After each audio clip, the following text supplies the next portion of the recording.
Bonjour à tous, j'espère que vous allez bien. Je suis très heureuse aujourd'hui de vous parler du réalisme pluraliste qui a été proposé par John Dupré, donc en anglais Promiscuous Realism. Et il s'agit d'un type de réalisme que j'ai trouvé très intéressant puisque je pense qu'il arrive à répondre à un certain nombre de critiques à l'encontre du réalisme et que sa proposition est assez cohérente et assez facilement applicable à un certain nombre de domaines scientifiques notamment et à, en tout cas, ma perception des choses. Donc c'est pour ça que je souhaitais vous le partager pour avoir aussi votre avis. Et sa thèse a été écrite dans le livre Le désordre des choses, fondements métaphysiques de la désunion des sciences, que je vous conseille. Il est écrit de manière assez claire. Vraiment, les arguments sont bien détaillés, donc j'ai trouvé ça très intéressant. Déjà, je vais faire quelques rappels de base pour qu'on parte sur des bonnes bases dans cette vidéo.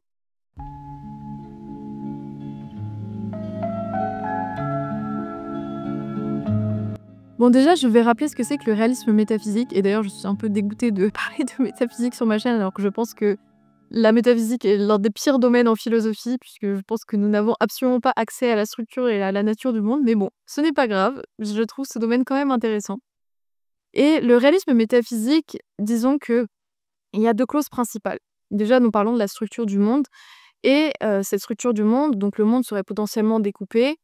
Et il y aurait des entités qui résulteraient de ce découpage. Et dans ce cas-là, il y aurait deux types de clauses, la clause existentielle et la clause plus indépendante. La clause existentielle, ce serait de dire que ces entités existent réellement dans le monde, qu'elles ont des propriétés, qu'elles ont des relations, et que ces propriétés, ces relations correspondent à nos descriptions de ces entités.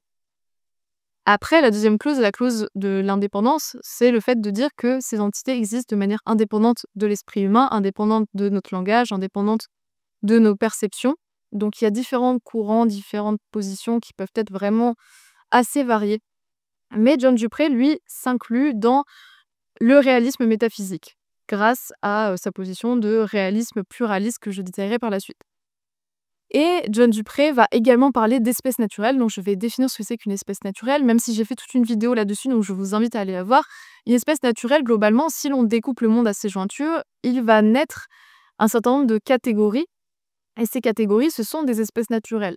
Donc ces espèces naturelles peuvent être définies de différentes manières, puisque certains ont une définition très forte des espèces naturelles. Il faudrait qu'il y ait une essence, un critère nécessaire et suffisant, et d'autres ont des définitions plus faibles. Par exemple, ça pourrait être juste un ensemble de propriétés, un cluster de propriétés qui aurait tendance à évoluer ensemble.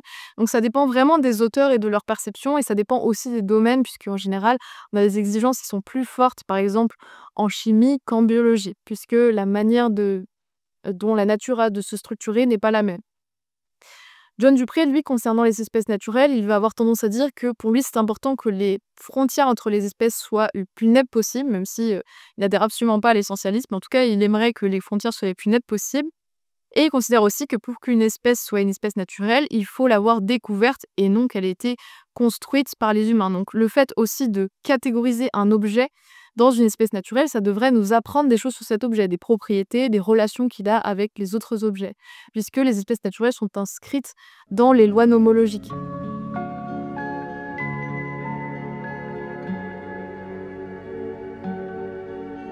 Donc, qu'est-ce que propose John Dupré grâce à son réalisme pluraliste? Donc déjà, John Dupré est contre l'unification des sciences, puisqu'il pense que l'un des écueils, et je suis assez d'accord avec lui, dans le réalisme et l'approche scientifique, c'est de considérer que il faudrait trouver une grande classification et l'objectif est d'arriver à croiser les données entre différentes sciences, par exemple, je sais pas, en neurobiologie, en psychologie, en chimie, et d'arriver à identifier des catégories qui convergeraient d'un point de vue transdisciplinaire. De plus, il y a aussi cette volonté de faire converger les catégories à différentes échelles. Par exemple, que la catégorie neurobiologique converge avec la catégorie psychologique, qui converge avec les catégories en sociologie. Faire comme ça différents emboîtements qui concorderaient entre les différents niveaux de réalité. Sauf que lui, pour lui, c'est une grave erreur. Pour lui, il y a différents types de classifications qui sont toutes objectives et qui toutes se valent et sont légitimes concernant un certain cadre d'analyse. Et il pense qu'elles peuvent tout de même refléter la structure du monde tout en étant divergentes et que ça dépend juste du point de vue et que selon le point de vue, ça peut faire refléter certains types de discontinuité du monde et un autre point de vue peut refléter d'autres types de discontinuité du monde. Et même au sein d'une discipline, à un même niveau, il peut y avoir différents types de classifications selon quelle est notre approche, notre cadre. et ce n'est pas pour autant que cela ne reflète pas les discontinuités réelles du monde. Donc il va donner un certain nombre d'exemples. Un exemple assez simple à comprendre serait le suivant, qui est que en biologie, nous avons un certain nombre de classifications, notamment concernant les animaux. Et donc, nous avons une classification assez connue qui est la classification généalogique, phylogénétique. Par exemple, un loup va être compris dans une lignée avec un certain nombre d'ancêtres et il va y avoir des branches plus ou moins proches. Donc, c'est un certain type de classification. Mais il y a aussi d'autres types de classifications qui sont des classifications plus écologiques. C'est-à-dire que si on se base sur une classification fonctionnelle, le loup peut être catégorisé comme un prédateur. L'abeille peut être catégorisée comme un pollinisateur. Alors que selon une classification phylogénétique, il va y avoir d'autres types de catégories. Et ces catégories ne convergent pas forcément. Mais pourtant, elles sont adéquates et objectives dans un cadre donné. Donc voilà un exemple assez typique de ce que propose John Dupré, c'est de se dire qu'il y a plein de systèmes classificatoires et que ces systèmes classificatoires sont légitimes dans leur cadre et qu'il n'y a pas forcément besoin d'essayer de se dire quel système a tort, d'arriver à essayer de les combiner forcément pour arriver à un grand type de système classificatoire. Non, selon notre objectif, nous pouvons arriver à des résultats qui sont différents mais qui reflètent tout de même la structure du monde. Donc là, je vais déjà insérer une petite réflexion puisque à mon sens, c'est un peu difficile de distinguer ce qui serait un système de classification légitime d'un système qui serait non légitime, puisque j'ai l'impression que dans son livre, cela donne l'impression que dès lors qu'il s'agit d'une méthodologie scientifique, alors le système de classification peut être légitime. Or, ce n'est pas forcément le cas. Il peut y avoir un système de classification qui part de la méthodologie scientifique et qui pourtant ne reflète pas les discontinuités du monde et qui seraient potentiellement juste des espèces pragmatiques, donc c'est-à-dire des espèces qui seraient utiles à un moment donné pour l'avancée scientifique, mais qui ne reflèteraient pas forcément la structure du monde. Et je pense notamment à la physique, où j'ai l'impression qu'il y a beaucoup d'espèces pragmatiques, par exemple en physique quantique, où il y a beaucoup de catégories qui ne reflètent pas forcément la structure du monde, mais juste qui sont utiles d'un point de vue des calculs, d'un point de vue de l'induction. Donc on les a créés et je ne sais pas vraiment comment il fait la distinction puisqu'il ne précise pas quel type de classification scientifique peut nous amener à identifier des espèces naturelles et quel type ne nous permet pas d'arriver à des classifications naturelles et produit plutôt des classifications pragmatiques. Donc je ne sais pas trop comment il fait la différence et je trouve ça un peu dommage qu'il n'ait pas abordé ce point.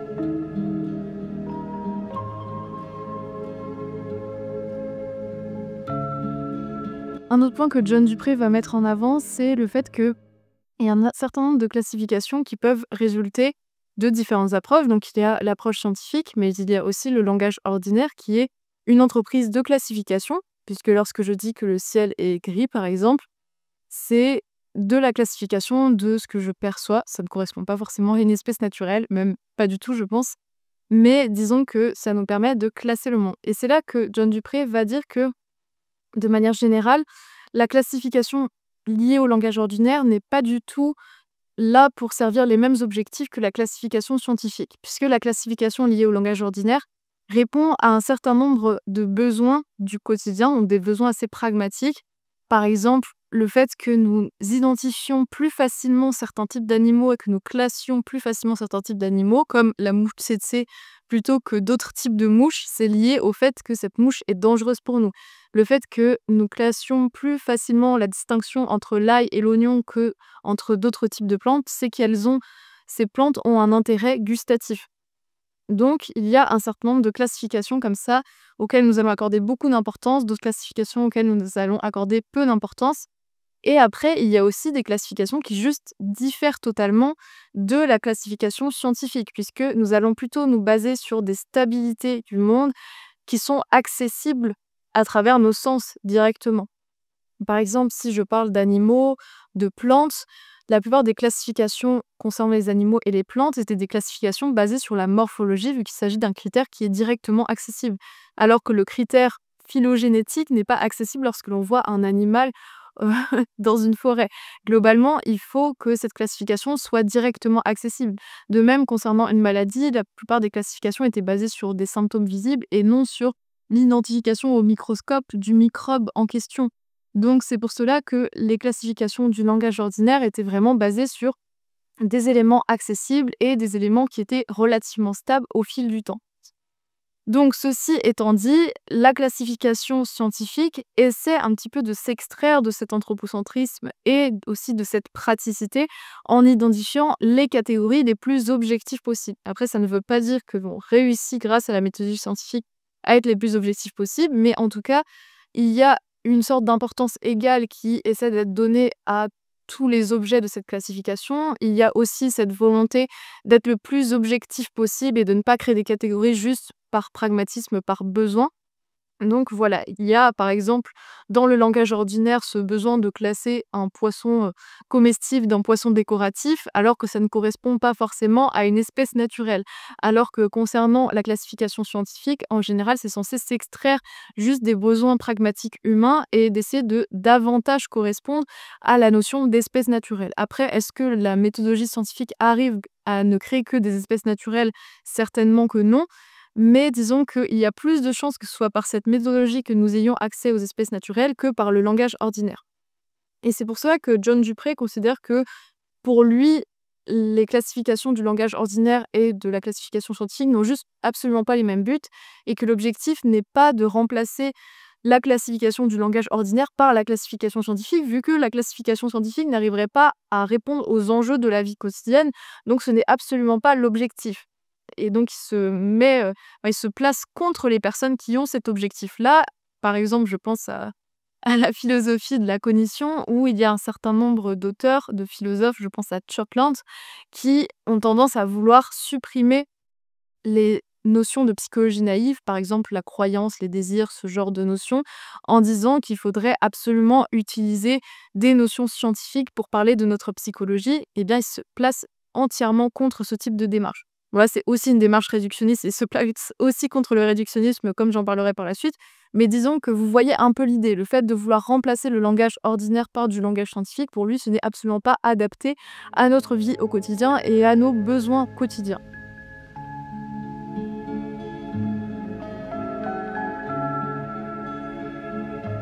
Donc je vais donner un exemple concret de la manière dont John Dupré voit l'union entre différents types de classifications et le fait qu'il ne faille pas forcément réduire l'une à l'autre.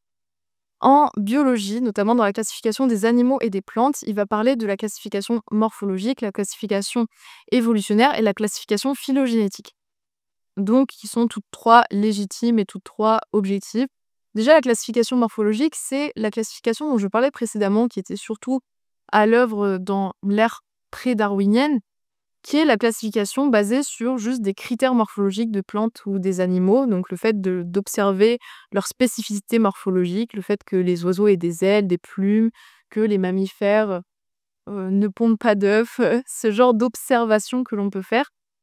Et bon, même si ne pas pondre d'œufs, ce n'est pas forcément morphologique, mais disons que vous voyez l'idée sur des sortes d'observations générales qui nous permettent de classer les animaux et de classer les plantes.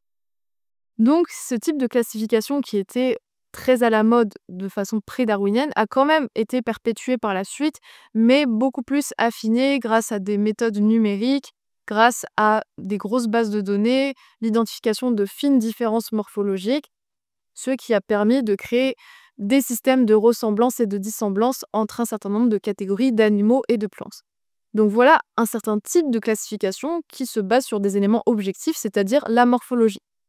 Après, il y a d'autres types de classifications, comme la classification que je disais évolutionnaire, qui est la classification par la capacité de reproduction. Donc il y a un certain nombre de biologistes qui considèrent que deux êtres vivants sont d'une même espèce s'ils peuvent se reproduire entre eux, c'est-à-dire l'isolement reproductif.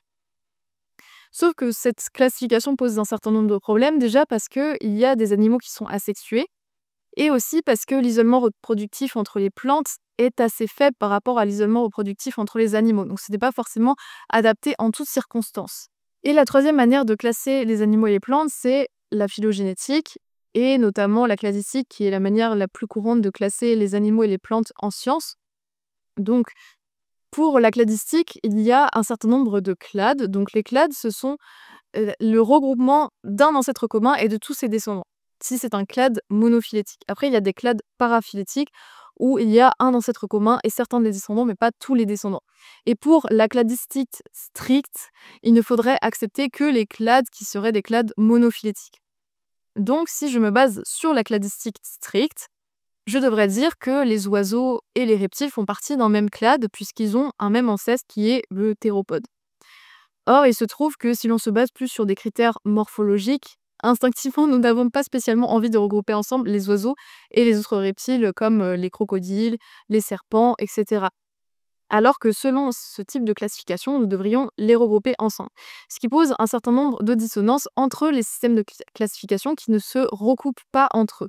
Et c'est là que John Dupré nous dit, mais pourquoi devoir forcément choisir un type de classification alors que les différents types de classification peuvent être légitimes?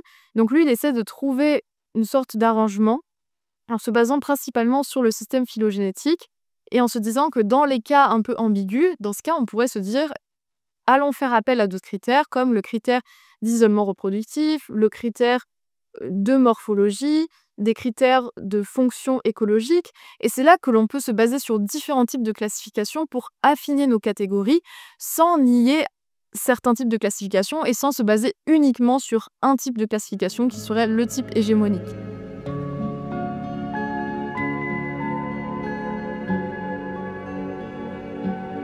Par la suite, John Dupré va parler de l'essence et dire qu'en biologie, pour lui, la notion d'essence n'a aucune espèce d'importance concernant la catégorisation d'espèces naturelles, puisque l'essence n'est quasiment jamais présente, ou en tout cas impossible à déterminer, puisque quand il y a une équivalence entre la chose et son essence, par exemple en chimie, certains éléments pourraient être considérés comme équivalents à leur essence, puisqu'il s'agit juste d'une certaine structure chimique, de certains éléments chimiques.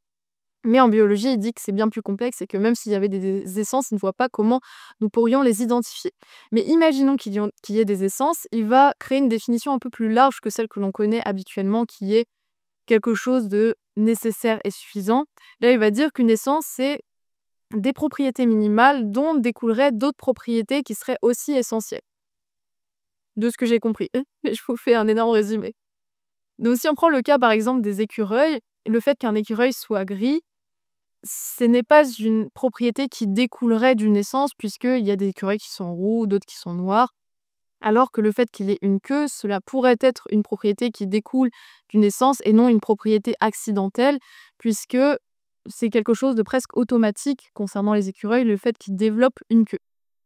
Sauf qu'il dit que le problème, c'est que même si un écureuil n'a pas de queue, ce n'est pas pour autant qu'il n'est pas un écureuil. Donc même cet exemple, on arrive très vite à trouver un contre-exemple en disant que un écureuil sans queue est quand même un écureuil et potentiellement un écureuil avec n'importe quoi de supprimé est encore un écureuil s'il descend d'écureuil. Si on enlève les oreilles d'un écureuil, il est quand même un écureuil. Si on enlève les yeux d'un écureuil, il est quand même un écureuil. On pourrait potentiellement lui enlever n'importe quoi, il serait encore un écureuil. Donc c'est très difficile d'identifier des propriétés qui seraient accidentelles ou des propriétés qui seraient essentielles, puisque on peut potentiellement substituer n'importe quoi et un écureuil serait encore un écureuil. Un autre candidat idéal au fait de pouvoir montrer que en biologie, il est très difficile d'identifier des essences, voire qu'il n'y en a potentiellement pas, c'est le sexe. Le fait qu'il y ait des mâles et des femelles. On dit que c'est quand même un phénomène qui est assez stable dans la nature, qu'il y a des propriétés distinctes qui se répètent au fil du temps, donc il s'agirait potentiellement d'un candidat idéal au fait qu'il y ait une essence. Et là encore, il n'en a pas trouvé. Il prend les critères qui sont fréquemment avancés, par exemple le karyotype, le fait que les femelles soient, en tout cas femelles humaines, soient XX et que les mâles soient XY.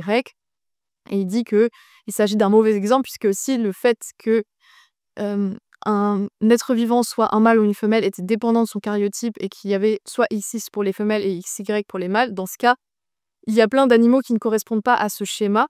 Par exemple, certains oiseaux qui sont ZZ, ZW, certains animaux qui, tout simplement, ne sont pas des mâles ou des femelles. D'autres animaux pour qui le fait d'être un mâle ou une femelle est déterminé par la température ou par certaines infections même qu'ils peuvent attraper. Donc, il y a trop de cas variés et globalement, on ne peut pas baser l'essence d'être un mâle ou une femelle sur le karyotype. Après, il dit qu'en observant un certain nombre de caractéristiques chez les femelles humaines et chez les mâles humains, par exemple le fait qu'on ait une voix plus aiguë, plus grave, qu'il y ait une répartition des graisses qui soit différente, qu'il y ait des gamètes qui soient différents, il en est arrivé à une conclusion qui est que le sexe, c'est plus un constat a posteriori, c'est plus une sorte de récapitulatif d'un certain nombre de caractéristiques plutôt que une propriété, un élément dont va découler tout le reste. Puisque là, l'idée concernant le karyotype, c'était d'identifier un élément dont découlerait tout le reste. Sauf qu'il dit qu'il n'y a pas d'éléments dont découle tout le reste. Ce n'est pas parce que j'ai un ovule que toutes les autres caractéristiques qui sont liées à ma femellité sont apparues. Non, c'est plus une convergence d'un certain nombre de caractéristiques à un moment donné, mais il n'y en a pas une qui serait une essence et dont découlerait tout le reste. Donc c'est son observation, c'est le fait que toutes ces caractéristiques convergent, mais que potentiellement chacune d'entre elles peut être enlevée, à part le fait que nous ayons un gamète ou des gamètes. Et globalement, l'homme a des gamètes qui sont pluriels et qui ont tendance à bouger, alors que le gamète de la femme est plutôt sédentaire et il y en a un seul. Bon, c'est plus une grande tendance entre les femelles et les mâles, et c'est un peu le critère ultime de délimitation entre les mâles et les femelles. Mais sinon, il s'agit plus d'un cluster d'un certain nombre de propriétés dont aucune ne découle d'une seule grande propriété qui serait à la base de tout cela et que l'on pourrait qualifier d'essence. Donc il conclut avec le fait que pour lui, les espèces naturelles ne sont pas forcément basées sur des essences, en tout cas en biologie, puisqu'il n'y a pas d'équivalence entre l'essence et la catégorie, comme potentiellement il peut y avoir parfois en chimie. Donc que ce n'est pas le critère principal sur lequel il faut se baser pour catégoriser le monde, en tout cas à l'échelle de la biologie.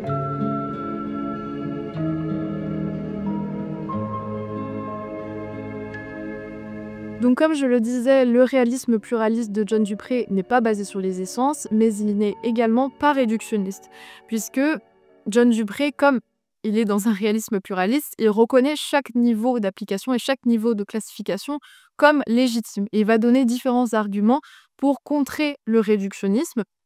Déjà, le fait que, selon lui, il y a un certain écueil qui est lié au matérialisme compositionnel. Donc, qu'est-ce que le matérialisme compositionnel? C'est de considérer à chaque fois que une entité n'est que la somme de ses compositions les plus petites, les plus microscopiques. Par exemple, si je rentre dans une pièce, je vais dire cette pièce n'est qu'un ensemble de une chaise, une table, une lumière, des murs, et je vais comme ça composer la pièce en disant que la pièce n'est que cet ensemble d'agrégats d'objets plus petits. Après, je vais prendre la chaise et je vais dire cette chaise n'est qu'un ensemble de molécules de ceci. Je vais prendre les molécules et je vais dire ces molécules ne sont qu'un ensemble d'atomes, et on peut comme ça diminuer jusqu'au plus petit que l'on connaît actuellement. Sauf qu'il dit que cela pose un certain nombre de problèmes, puisque selon lui, si l'on diminue à chaque fois à la catégorie précédente en disant que cette entité n'est qu'un ensemble d'entités plus petites et que l'on essaye de remonter comme ça jusqu'aux entités les plus fondamentales pour créer des catégories, cela ne nous permet pas de comprendre les interactions à un autre niveau, au niveau qui est plus macroscopique. Si par exemple je prends un jeu de cartes et que j'essaie de remonter aux propriétés les plus fondamentales, ça ne me permet pas de comprendre pourquoi les cartes sont posées de telle manière, pourquoi les gens les bougent dans leurs mains. Il faut comprendre les règles du jeu à l'échelle macroscopique pour comprendre ces mouvements, et on ne peut pas les déduire de l'échelle microscopique. Donc il considère que, selon lui, pour l'instant, on ne peut pas réduire les catégories à des échelles inférieures, puisque cela ne nous permettrait pas d'arriver à faire des inférences sur le fonctionnement du monde à l'échelle macroscopique, en tout cas avec nos connaissances actuelles. Et je rajouterai aussi un autre argument, je ne sais plus si John Dupré en a parlé ou pas, je pense que ça vient d'un autre texte peut-être de Khalidi, qui est le fait que nous ne savons absolument pas quelle est l'échelle la plus microscopique, la plus inférieure, et on pourrait arriver à une régression à l'infini, puisque actuellement nous avons certains éléments qui sont les éléments les plus petits que nous connaissons, mais rien ne nous dit qu'il n'existe pas des échelles inférieures. Donc pourquoi dire que potentiellement l'échelle de catégorisation serait l'échelle atomique, alors même que nous ne savons pas s'il y a une échelle qui serait encore plus petite, et encore une autre échelle encore plus petite, et potentiellement ceci à l'infini. Donc je trouve que cet argument de l'échelle la plus petite est vite mis à mal par les limites de nos connaissances actuelles. Un autre argument contre le réductionnisme qui est avancé par John Dupré, c'est le fait que pour lui, nous confondons le réductionnisme diachronique et synchronique. Donc le réductionnisme diachronique, c'est un réductionnisme temporel qui est lié au fait que, au fil de l'histoire, il y a l'évolution d'un certain nombre de cadres scientifiques, et que ces cadres scientifiques, il y en a qui remplacent les anciens cadres parce qu'ils deviennent plus pertinents, permettent de faire de meilleures prédictions ou autres. Et au fil du temps, il y a eu une tendance à avoir des cadres scientifiques qui permettaient d'étudier des niveaux de plus en plus fondamentaux, de plus en plus microscopiques. Et donc cela donne l'impression, d'un point de vue du progrès, que plus nous arrivons à des niveaux fondamentaux, plus nous progressons, et que les niveaux les plus fondamentaux vont remplacer les niveaux plus macroscopiques. Alors il dit que c'est une erreur, ce n'est pas parce qu'ils sont arrivés après qu'ils sont forcément plus pertinents dans toutes les circonstances. Ils peuvent permettre d'expliquer mieux certains phénomènes, mais ne pas mieux expliquer d'autres phénomènes qui sont à l'échelle macroscopique. Et il dit que le fait de voir cette évolution temporelle, ça nous amène à une sorte de confusion qui fait qu'à un instant T, à un moment synchronique, nous avons envie de tout réduire à l'échelle la plus fondamentale, alors même que ce n'est pas forcément toujours pertinent. Par exemple, en génétique, il y a la génétique mendélienne, il y a la génétique moléculaire, et parfois la génétique moléculaire est plus adaptée, parfois la génétique mendélienne est plus adaptée, et même s'il y en a une qui est arrivée après l'autre, ce n'est pas pour autant qu'elle est plus pertinente dans toutes les circonstances. Un autre argument qu'avance John Dupré, c'est que pour qu'il y ait réduction, il faut qu'il y ait des ponts d'équivalence. Pour qu'il y ait des réductions, par exemple, d'un état psychologique, imaginons une croyance, à un état neurobiologique, il faut qu'il y ait une stricte équivalence, il faut que cet état neurobiologique soit nécessaire et il faut qu'il soit suffisant. Il faut qu'à chaque fois qu'il y ait cet état neurobiologique, ce soit une croyance, ce soit cette croyance, et qu'à chaque fois qu'il y ait cette croyance, ce soit cet état neurobiologique. Or, ce pont, cette équivalence, n'est absolument pas acté, en tout cas en psychologie et en neurobiologie, ce n'est absolument pas le cas. Donc pour lui, il y a un grand nombre de domaines dans lesquels il n'y a pas cette équivalence, donc cela ne justifie aucunement une certaine réduction à un niveau neurobiologique ou à un niveau biologique ou à un niveau chimique ou à un niveau atomique, puisque pour pouvoir faire ces réductions, il faudrait qu'il y ait une stricte équivalence, ce qui n'est pas le cas. Et maintenant, je vais vous partager un argument bonus que vous pourrez ressortir si un réductionniste sauvage apparaît à votre vue et essaie de vous convaincre. C'est mon argument préféré contre le réductionnisme, je l'ai lu dans le livre de Khalidi, mais ce n'est pas de lui, j'essaierai de retrouver l'auteur, qui est que, de manière générale, l'échelle la plus fondamentale n'est pas toujours la plus adaptée en termes de granularité explicative et que parfois, on en arrive à une surexplicabilité, ce qui nous éloigne de l'explication la plus adaptée d'un phénomène. Je vais donner un exemple. Prenons l'exemple d'un oiseau qui aurait le choix entre picorer une cible rouge et une cible blanche, et qu'à chaque fois, il se dirige vers la cible rouge. Dans ce cas, vous pourriez dire l'oiseau préfère le rouge au blanc.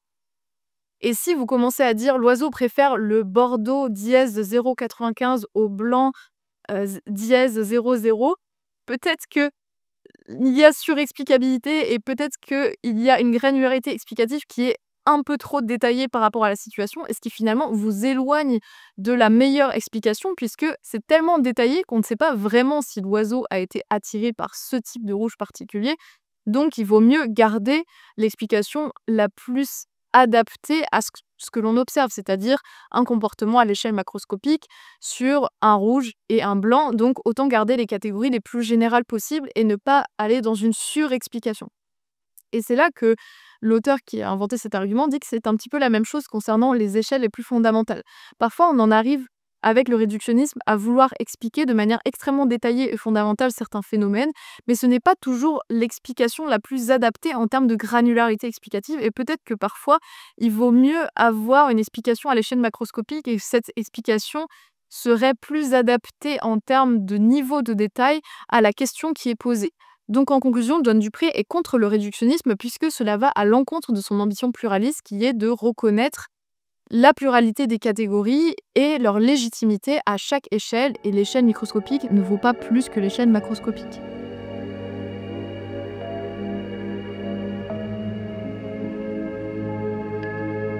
Maintenant, je vais passer au petit moment critique, et j'avais notamment vu une critique dans le livre de Rachel Cooper qui se nomme Les classifications en psychiatrie, je crois que c'est ça, bon j'essaierai de retrouver son titre. Et c'est un livre vraiment très très très intéressant et je pense que je vous ferai une vidéo dessus si j'ai le temps. Donc dedans, elle parle du réalisme pluraliste de Dupré. Elle dit que même si sa proposition est très intéressante, elle trouve qu'elle a un petit peu de mal à voir la différence entre un regroupement accidentel et un regroupement qui correspondrait à des espèces naturelles. Elle prend l'exemple de sauces tomates qui auraient toutes été amenées dans le même rayon dans un magasin, qui seraient toutes cabossées parce que la personne qui les a amenées est tombée avec ces sauces tomates, qui auraient toutes la même date de péremption et qui auraient toutes été étiquetées au même prix. Eh bien, il s'agit d'un regroupement qui est accidentel. Ça ne correspond pas à une espèce naturelle, c'est l'humain qui a globalement fait un certain nombre d'actions qui ont convergé, ce qui fait qu'elles ont toutes un peu la même forme. Mais ce n'est pas pour autant que ça correspond à une espèce naturelle. Alors qu'un lapin, il va avoir un certain type de développement, globalement un certain type de morphologie, et la majorité des lapins peuvent être, regroupés, voilà, dans ces critères morphologiques, ces critères de développement et même s'ils ne correspondent pas à certains critères, ils vont correspondre à d'autres, donc ils peuvent tous être regroupés dans cette espèce naturelle. Ce qui fait que pour elle, dans la proposition de John Dupré, elle ne voit pas comment nous pouvons distinguer un regroupement accidentel d'un regroupement qui correspondrait à une espèce naturelle. Dans les textes les plus récents, il semblerait que John Dupré ait répondu à certaines objections, donc je ne les ai pas lues, je ne peux pas vous faire de retour, mais c'est vrai qu'en lisant ce texte, j'avais un peu du mal à identifier qu'est-ce qui était une espèce naturelle selon ces critères et qu'est-ce qui n'en était pas, qu'est-ce qui était de l'ordre de l'accident ou qu'est-ce qui ne l'était pas. Donc je trouve cette critique assez légitime.